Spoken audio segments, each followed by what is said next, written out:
Buenas tardes, Daniela. Buenas tardes, Diana. Bueno, ya decías al finalizar el espacio de la semana pasada que hoy hablaríamos acerca del protocolo del vino. Sí, el protocolo es la forma en que se escancia un vino en forma del ceremonial. Sí. ¿Qué te iba a decir? Bueno, he cogido esta etiqueta al azar, Sí. solamente lo que me importaba era que lo que se veía bien era, no sé en qué cámara, bueno, la variedad con que está hecho. Sí.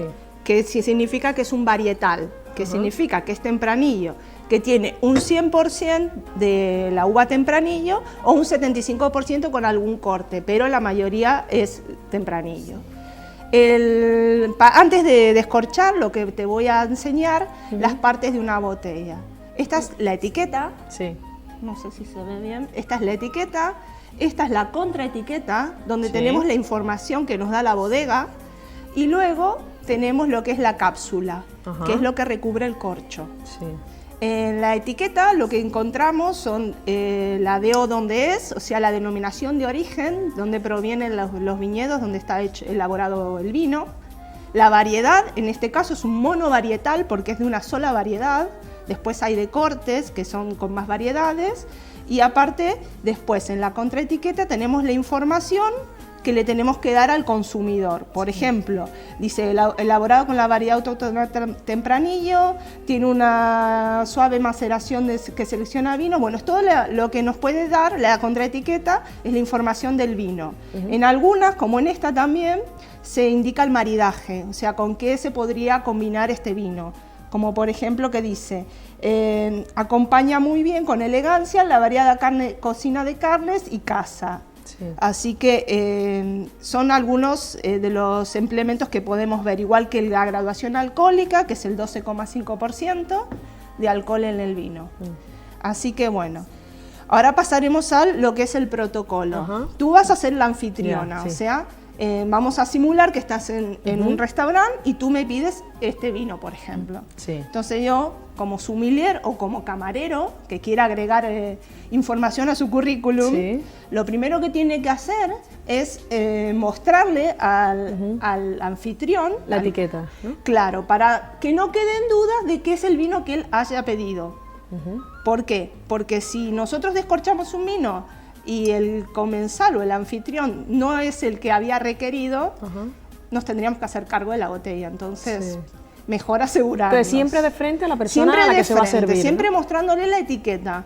La etiqueta, la contraetiqueta, cuando nos da el ok, o sea, el visto bueno, ya procedemos al descorche. Sí.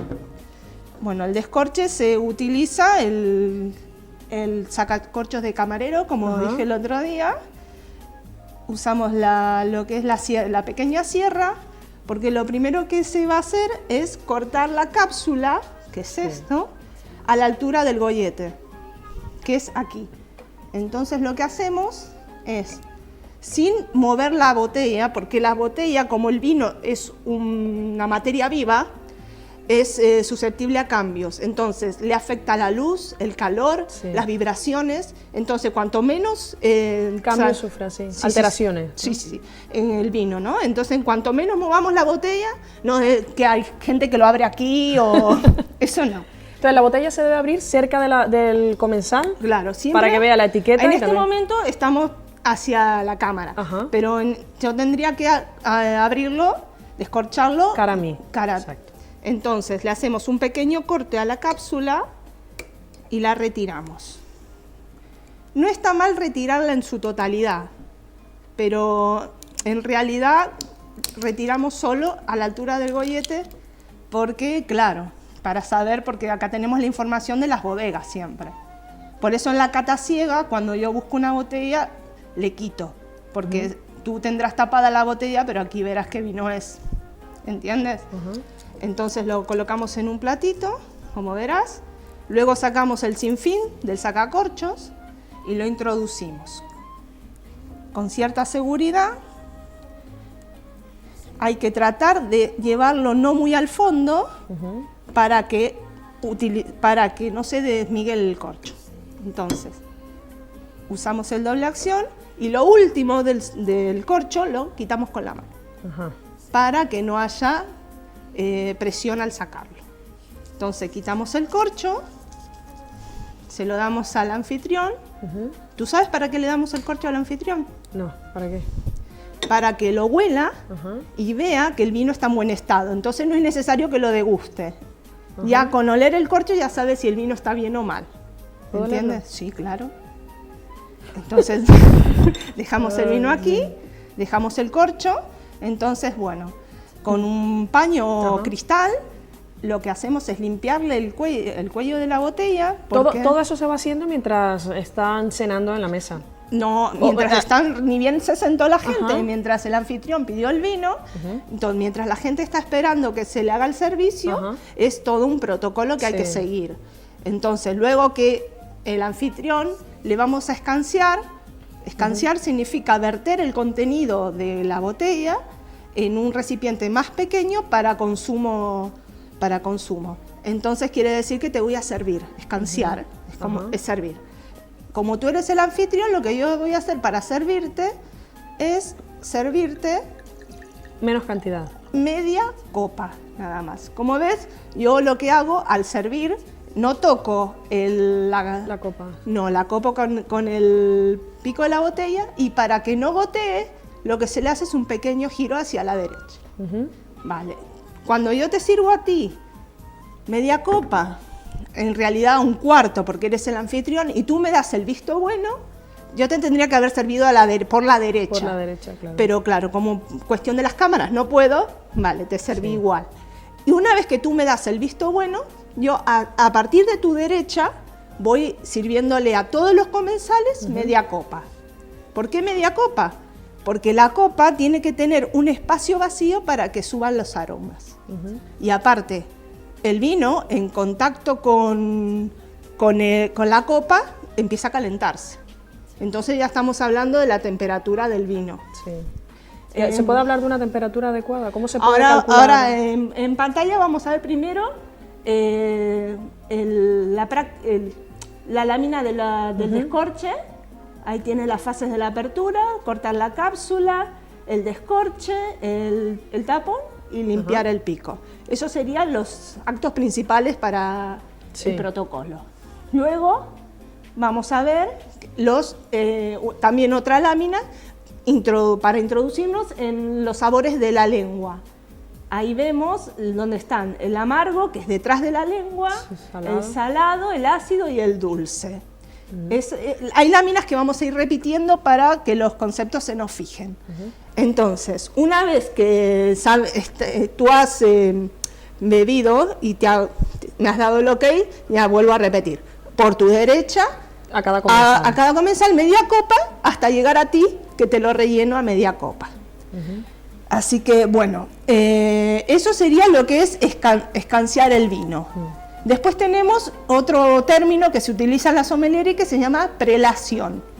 La prelación es el orden en que se van a servir los productos, en este caso el vino. ¿Entiendes? Entonces, eso depende también de la temperatura de los vinos. Hay una lámina también que habla de la temperatura de los vinos. Sí. A ver si... Sí, porque influye muchísimo la temperatura, ¿no? A menor temperatura se nota y a mayor también. Tiene que haber una... Ahora te voy a explicar. Podemos ver que dice temperatura aconsejada para beber los vinos. A los espumantes a 8 grados, los blancos secos a 10, los blancos abocados, que vendrían a ser los que son dulces, a 12, no tan dulces como un vino dulce. Los rosados a 12 grados, los tintos livianos 14, los tintos de medio cuerpo a 16 y los tintos de buen cuerpo 18.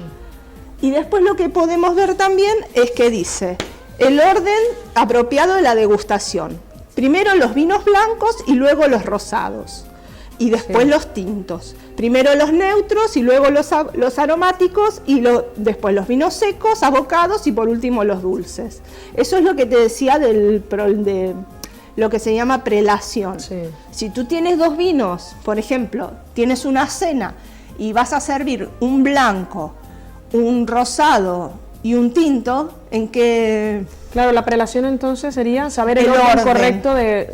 ¿Tú cómo lo servirías? Pues no tengo ni idea, la verdad. Primero el blanco, luego el rosado y por último el tinto. Eso tiene un porqué, porque cada vino tiene sus descriptores aromáticos y cada uno es más fuerte que el otro. Sí. Si nosotros hacemos al contrario, si bebemos primero el más fuerte, es como que se nos adormece el paladar. Y al es como ir de más suave a más fuerte entonces. Eso mismo, claro. tal cual. Es igual que cuando hacemos una barbacoa o el famoso asado que hacemos nosotros. Sí. La mala costumbre es de comer siempre primero las achuras, que son el chorizo, la morcilla. Sí, lo más fuerte. Lo más fuerte. Y luego la carne. Pero eso está mal, porque toda la grasa que nosotros hemos comido nos queda en el paladar. Y luego no podemos degustar lo que sería la carne. En el vino pasa igual. Entonces, bueno, es muy importante saber que hay un orden de prelación. Y el tema de la temperatura de los vinos, como tú decías, hay que tener en cuenta que a menor temperatura el vino, el tanino es más áspero. Y al ser el tanino más áspero nos raspa, lo que se llama raspar. Y los aromas son menos perceptibles. En cambio, a mayor temperatura, el azúcar se hace más goloso y el alcohol se hace más desagradable. Por eso es la temperatura de los vinos. Los vinos tienen esa temperatura porque la que estaba en pantalla recién es la temperatura de servicio, o sea, la temperatura de beber el vino. Hay que pensar que para traerlo desde la bodega hasta tu copa, cuando entre en contacto con la copa se va a calentar. Sí, ya ha pasado mucho. Entonces hay que siempre tener 2 grados menos para saber que la temperatura de consumo no es la de servicio. Hemos hablado, Daniela, de todo lo que hay que hacer, todo lo que está bien hecho en cuanto al protocolo del vino, y antes comentabas lo mal que hace a veces la gente abriendo la botella de otra manera. ¿Qué cosas no se deben hacer nunca, por ejemplo? Por ejemplo, no se debería hacer nunca. Bueno, no se debería, exacto. No se debería hacer nunca, como te dije, coger la botella entre las piernas y abrirla con bueno, el primero sacacorchos. no es nada elegante. No, primero no es elegante, pero lo has visto que hay gente que lo hace. Incluso que manipula mucho la botella para abrirlo y va haciendo giros a la botella y eso va cambiando el vino, porque como te dije, el vino es materia viva. Sí, es muy susceptible tanto a movimientos, a temperatura. Sí, cambia todo el tiempo. Entonces, lo ideal es realizarlo como te mostré. Con la práctica lo vas haciendo. Tampoco es conveniente que el sacacorchos o el espiral llegue hasta el fondo. ¿Por qué? Porque corremos el riesgo de que el corcho sea perforado. ¿Ves que este corcho yo lo saqué y no tiene ninguna perforación? Sí. No sé si tú te ha pasado alguna vez descorchar un vino y que se salga al tirabuzón. Sí, hacia un lado, sí. Ya, eso es porque lo vas hacia el fondo. Entonces, dejar un espiral para que salga entero y no se caigan migas en el vino, que eso sería muy, muy trágico para un sommelier. Así que luego tú tendrías que degustar, como te he enseñado la... Sí. Bueno, la clase pasada no vine yo, vino Paco. Ah, es verdad. Exacto. Estuvo Paco. Está bien.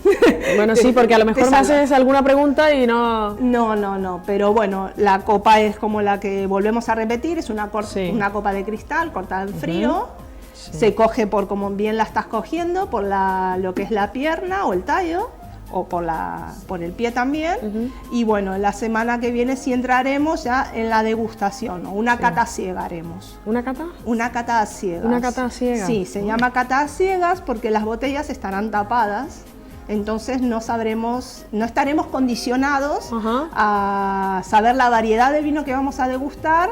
Sabremos que es blanco, tinto o rosado, pero luego no tendremos más información que la que nos dará nuestro paladar.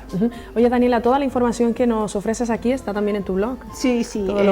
En realidad las clases no las tengo en mi blog, tengo muchas notas escritas, sí, pero las clases prácticas que te doy aquí no las tengo en el blog. Bueno, también lo podemos ver la repetición a través de nuestra página web, www.tele7sport.com. Y quiero agradecer el apoyo de toda la gente, de ti, de toda la gente, que parece que le gusta mucho y que no tengo ninguna duda que sí, no, sobre todo porque lo haces de manera distendida.